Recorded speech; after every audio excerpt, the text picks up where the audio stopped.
एक कैदी को फांसी दी जा रही थी क्योंकि वह जेल से भागने में असफल रहा था। हेनरी और लुइस उसका शरीर ले जा रहे थे। रास्ते में लुइस गिर पड़ा। जेल के गार्ड ने यह देखा। उसने एक कोड़ा निकाला और लुइस पर वार किया। हेनरी ने एक पत्थर उठाया और गार्ड को बेहोश कर दिया। इस समय उसे भागना पड़ा और जितना तेज हो सके भागने लगा। उसे सामने एक गहरा तालाब दिखा। उसके पास उसमें कूदने के अलावा कोई विकल्प नहीं था। रात में वह समुद्र तट पर पहुंचा, एक नाविक को पाया और नाव से जाने की योजना बनाई। हालांकि नाविक उसकी रिपोर्ट की गई। उसे वापस जेल ले जाया गया और एकांत कारावास में बंद कर दिया गया। एकांत कारावास में कोई आवाज की अनुमति नहीं थी। उसे हर दिन केवल एक कटोरा खराब सूप दिया जाता था। जेल के गार्ड्स भी उसे देखने आते और बुरी तरह पीट देते थे। हेनरी जल्दी ही उदास हो गया। एक दिन उसे आधा नारियल मिला जो लुइस ने पहरेदार को रिश्वत देकर अंदर भेजा था। हेनरी अब उदास नहीं था और हर दिन व्यायाम करने लगा। लेकिन जल्द ही जेलर ने नारियल खोज लिया। जेलर ने उससे उस व्यक्ति का नाम बताने को कहा जिसने उसकी मदद की थी, लेकिन हेनरी पूरे समय चुप रहा। जेलर ने उसका खाना आधा कर दिया। वह भूख से कमजोर हो गया। जेलर ने उसे मांस का शोरबा लाकर ललचाया। हेनरी ने एक चम्मच उठाया और उसे खिलाने लगा। और वार्डन ने सोचा कि वह पागल हो गया है, इसलिए उसे एकांत कारावास से बाहर निकालकर अस्पताल भेज दिया गया। पर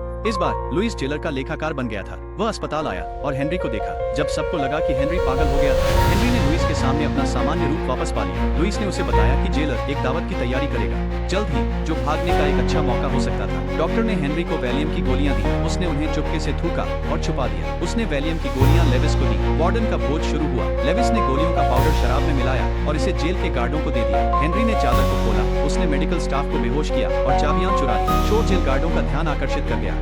सौभाग्य से गार्ड दवा के असर में आ गए। वे चुपचाप नीचे चले गए। इस समय एक बारिश आई। भीड़ पीछे मुड़ने लगी। सौभाग्य से सर्किट शॉर्ट सर्किट हो गया। पूरा जेल अंधेरे में था। उन्होंने सेल के दरवाजे खोले और अंधेरे में झुककर आगे बढ़े। वे ऊंची दीवार पार करके जेल से भाग निकले, लेकिन लेविस का टखना मुड़ गया। वे समुद्र तट की ओर दौड़े। एक छोटी नाव के लिए पैसे दिए। वे समुद्र में बहने लगे, लेकिन नाव में कई छेद थे और वह 4 लोगों को नहीं ले जा सकती थी। किसी ने भार कम करने के लिए लेविस से छुटकारा पाने का सुझाव दिया। हेनरी ने उससे लड़ाई की।